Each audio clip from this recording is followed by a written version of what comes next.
Well, I'm now joined by Israeli spokesman Eylon Levy. Eylon Levy, thank you very much indeed for joining me. You heard my monologue there. I've said from the start of this conflict that I felt a real moral quandary, not about October the 7th. I'm crystal clear about the horror that happened there. I'm completely clear that Israel not only had a duty to its people to defend itself after that, but had a responsibility to do it. The question has always been in my mind, what is a proportionate response? And as we have this pause at the moment, thank God for the release of many of the hostages, it's also time for everybody to pause and ask some pertinent questions of Israel about what the real plan is here going forward. So let me start just by asking you, where does this go now?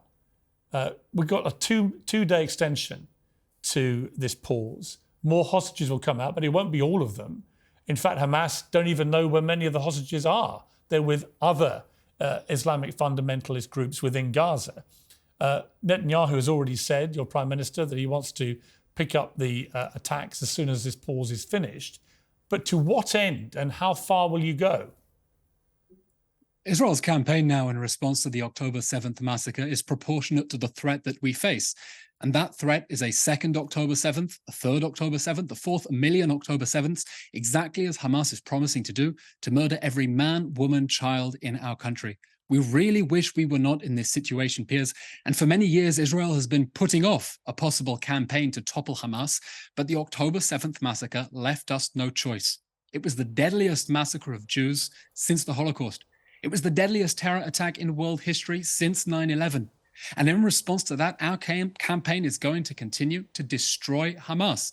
This war will end with the end of Hamas because we cannot allow it to remain in power. And we know that the scenes on our screens are very difficult and we're doing everything we can to minimize civilian casualties. But everyone in Israel understands that the consequences of inaction would be too great to bear. Because we cannot leave Hamas in power and our hostages in Gaza. We cannot leave Hamas emboldened to continue attacking our people, to launch another murderous campaign like it did on October 7th with those barbaric acts that you have spoken so powerfully against, the burnings, the beheadings, the abductions. We simply cannot go back to 6 a.m. on October 7th. That will not happen. That massacre was the straw that broke the back of a very strong camel, and this war is going to end with the end of Hamas. Okay. How many Palestinians, including Hamas terrorists, have you so far killed? We know that we've killed thousands of terrorists. We know well, that hang on. Let me ask you about that. So the Hamas-run health authority says it's over 14,000 people have now been killed. Of that, I mean, do you accept those numbers? Because they have been endorsed by other bodies, but do you accept that those numbers are fairly accurate? Historically, they have been. Hamas is the organization, the army of terror that on October 7th burned, beheaded, abducted people, and then lied about it to the entire international media. I understand that. So it is the opposite of a credible source. And I understand that, but do you accept, given that previous figures that they have given during the many years of this conflict about casualties have turned out to be pretty accurate, do you accept this is likely to be the range of people who've been killed? First of all, they haven't been proven accurate because historically Hamas never admits in the course of a war that its own terrorists are killed, and that only comes to light afterwards. I'll say what we know about the numbers, and we don't have exact numbers because, Piers, I can't tell you how many Israelis were murdered in the October 7th massacre because we still have dozens of body parts, dozens of body bags of unidentifiable human remains. So the idea that I can give you an exact number is not realistic, but here's what I can tell you. One, we know we've killed thousands of terrorists because our campaign has been targeting the monsters who perpetrated the October 7th massacre. How do you know they're terrorists? Two, how do we know they're terrorists? How do you tell a Hamas terrorist from a Palestinian civilian who's not part of Hamas? Hamas is making it very difficult to do that because we know that it's So how do you know you've killed thousands of them? Because we know who we are targeting. We are targeting on the basis of precise intelligence. This isn't an indiscriminate bombardment as many would like to paint it. Hamas knows that we do not target civilians. It seems to know that better than some in the West. That's why, for example, we recently declassified an intercepted phone call of Islamic Jihad terrorists talking about transporting an anti-tank missile in a baby's pram, because they know perfectly well that Israel is trying to target the terrorists and not the civilians. Okay, but here's my problem with this, is that by your own admission, you don't know how many Hamas terrorists, and I categorize people who belong to the Hamas organization as terrorists, just for clarity. But you don't actually know, do you, how many of them you've killed? And by your own admission, just a few moments ago, you said that they make it incredibly difficult for you to work out who is a Hamas terrorist and who is a civilian. And that seems to me part of the problem that you have with the optics of this to the wider world, is that they're seeing horrible imagery all day long. I mean, it's just the worst thing I've ever seen all over social media. The worst thing we've ever seen were the atrocities that Hamas perpetrated on October 7th. I'm just saying, I've not seen, thankfully, I've not seen what many journalists have seen, which is the 45-minute film of that. And I understand it's absolutely horrific. And I'm not making any comparison. I would not say anything is worse than that. So for the record, but the horrible imagery all day long, it is suggesting to people that there are thousands and thousands of women and a lot of children, maybe as many as 5,000 to 6,000 children now, have been killed by these airstrikes and now the ground attack. And I think the problem that you have, and I say this respectfully, the problem you have is that you don't actually know how many Hamas terrorists you're killing. I mean, if you're honest, you don't, do you? Piers, the sad fact is, everyone who has been killed in the Gaza Strip in the last month and a half would still be alive if Hamas had not launched this war with the October 7th massacre and then fought out of densely populated civilian areas that it has done its darndest to prevent people from evacuating in order to get to safety while we try to get them to safety. But I want to say something about the civilian casualties, because I think this is important. We know that we've killed thousands of terrorists. We know that Hamas is inflating the numbers. You don't actually know that. We believe... But that's my problem with this. You say you have, but when I push you for the details, you don't have them. And that Piers, for me, that's the problem. Exactly how many Israelis were murdered in the October 7th massacre. I understand that, because we're still and that's counting horrific. Bodies. No, but I agree with you. That is utterly horrific that you still can't determine how many people were killed that day because of the horrors that were perpetrated. You and I are in complete agreement. But nor do you know how many of these Hamas terrorists you're killing. It could be that vast numbers of them, and we think there are around 35,000 perhaps in total, that vast numbers of them either disappeared into the tunnels and have been safely there ever since, or simply went south with the million or more Palestinian supposed civilians that went down there. Maybe a lot of them infiltrated that group and are down in the south. You don't actually know, do you, for sure? Piers, during the Afghanistan war, and I believe your brother, a real military hero, fought in that war, British military spokespeople could not have given you a running commentary in real time about exactly how many Taliban fighters were killed. During the Second World War, and I know your grandfather was a war hero who fought the Japanese to liberate Burma, the British Army could not have given a running tally of how many civilians were killed there or how many Japanese were being killed. These are facts that become clear when the fog of war clears. And what I can tell you is that when the fog of war clears, and the numbers become clear about the civilian to combatant ratio inside the Gaza Strip, and you compare that to other counterterrorism wars fought by Western armies, like the British in Afghanistan, like the British in Iraq, like the British against Islamic State, that ratio is going to prove very firmly the extent to which the Israeli army has gone to try to keep civilians on the other side safe from the consequences of their own leaders' reckless and evil and barbaric attempts to try to keep them in harm's way. Piers, every civilian casualty is a tragedy.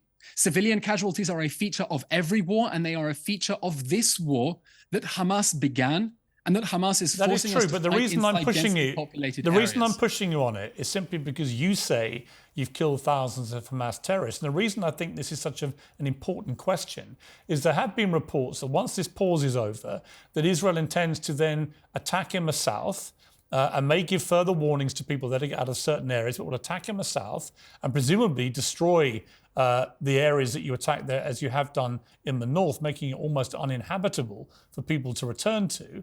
And all of this is part of Operation Get Rid of Hamas. But if the world doesn't know how much of Hamas you're getting rid of, but only sees day after day, hour after hour, images of children dead, women dead, innocent civilians caught up in this, then I think the global support for Israel is going to dissipate very quickly. That's why it's really important, I think, for Israel to be able to demonstrate to people that your mission is being accomplished. Because, otherwise you could be here in 6 months, a year, and the civilian death toll in Gaza could be over 100,000. And we might be having the same conversation where you're still not sure how many Hamas terrorists you've killed. That's the problem, it seems to me. Piers, I'm slightly surprised by this question because in the fog of war, no country, no military in the history of warfare could ever give you an exact running tally. I'm not after an exact number. The casualties, but I'm saying we know that we are targeting Hamas. We know that we are targeting the monsters who perpetrated the October 7th massacre, and we know that we are trying to foil their strategy to hide behind women and children. And just this week, we've exposed the world the evidence of the bunkers that they built underneath the Shifa hospital that so many have spent so long trying to cover up and deny that Hamas is capable of using that strategy of human shields. Let me ask you, what happens, assuming this war ends, and please God it ends sooner rather than later, but assuming it ends, Benjamin Netanyahu has said he intends to effectively for Israel to occupy Gaza for security reasons indefinitely. Well, that's really what he said, indefinitely. That is you would be in charge of security. I mean, you're already in charge of a lot of their food, their energy, their water. If you start adding security as an umbrella, basically you're occupying Gaza. That is not anything that anybody wants outside of, it seems to me, him and his cabinet. I mean, it's not what you would want, is it? No, Piers. Israel does not want to occupy the Gaza Strip, and that is why 18 years ago Israel left the Gaza Strip. So why would he say he wants to do that indefinitely for security reasons? Because the sad fact is, the Prime Minister has said, we do not want to occupy Gaza. To say that the Prime Minister said that is simply false. He said Israel will have to, for some period, to exercise security control to prevent that area from being demilitarized, just as President Biden said in his own column in the Washington Post that there will have to be interim security arrangements. How do you do that? We're going to have to prevent smuggling of any weapons inside the Gaza Strip after we have totally destroyed the Hamas terror infrastructure. Piers, in the years that Israel has been out of the Gaza Strip, all that concrete that went into Gaza and was supposed to build people's houses went into tunnels. All those pipes that were supposed to go into water pipes, Hamas dug them out and then filmed propaganda videos of them turning those water pipes into rockets and shooting them at Israel. And that is what we have to prevent to stop this happening again. But if you displace the vast majority of civilians, as you have, and you destroy large amounts of their homes, what do they come back to? After the day after Hamas, and I wish it were next week, but it will take time, there are 3 things that are going to happen. The first is the Gaza Strip must be demilitarized. We will never allow it to be used as a base for operations from a terrorist group to direct attacks against our people, just as the UK and 85 other nations came together to deny ISIS its territorial stronghold. And they did to Raqqa and Mosul what they did to Raqqa and Mosul because they understood that a jihadi group like that must never be allowed to hold territory to attack innocent people. The second thing is the Gaza Strip must be de-radicalized. The youngest terrorists who perpetrated the October 7th massacre weren't even born when Israel vacated the Gaza Strip in 2005, and they were raised on a diet to glorify jihad and martyrdom. The third thing, I want to address the question of reconstruction. The Gaza Strip is going to have to be rebuilt, and this time, it's going to have to be rebuilt in a way that ensures that the concrete genuinely goes to people's homes and doesn't go into the tunnels, because otherwise we're going to be in the same situation but this sounds very like to me, and the consequences for the Palestinians will also be severe. But with respect, the only way you can do all this is with a form of occupation, whether you want to call it that or not. That's the only way you can do this. And my other question to you would be this. Is there not a danger, you talk about radicalization there, is there not a danger that the longer this goes on and the more innocent people you kill as you try and target Hamas, that you build up a whole new generation of Palestinians who are radicalized to hate Israel and want to exact revenge? Isn't that a real concern right now? You know, I don't think during the Second World War, when the Allies were bombing the Germans and the Japanese, people claimed that if you continue bombing Germans and Japanese, you'll raise a new generation of Nazis.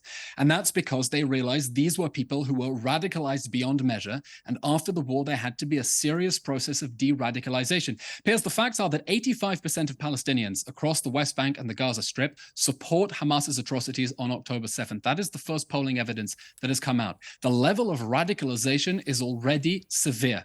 And it is that radical element that we have to deny a stronghold from which to perpetrate atrocities against our people.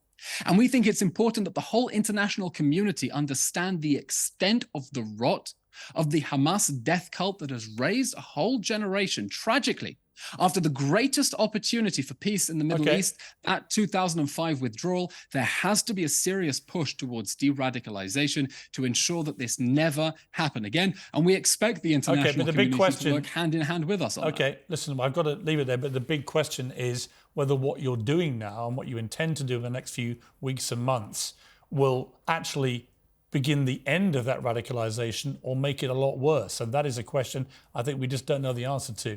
But Eylon Levy, thank you very much indeed for joining me. Could I complete an answer, perhaps? If you're quick. If this war doesn't end with the end of Hamas and the return of our hostages, we know that Hamas will attack us again. That's what it says it wants to do. And so if you're talking to me about extremism, we know that a Hamas that feels emboldened because the world tells it Israel has no right to defend itself, that is the surefire recipe for more radicalism and extremism and more death. And we're determined to put an end to this cycle of violence, and we'll end it. We'll end this war, and we'll do it by ending Hamas. Eylon Levy, I really appreciate you joining me. Thank you very much indeed. Thank you very much, Piers. Anytime.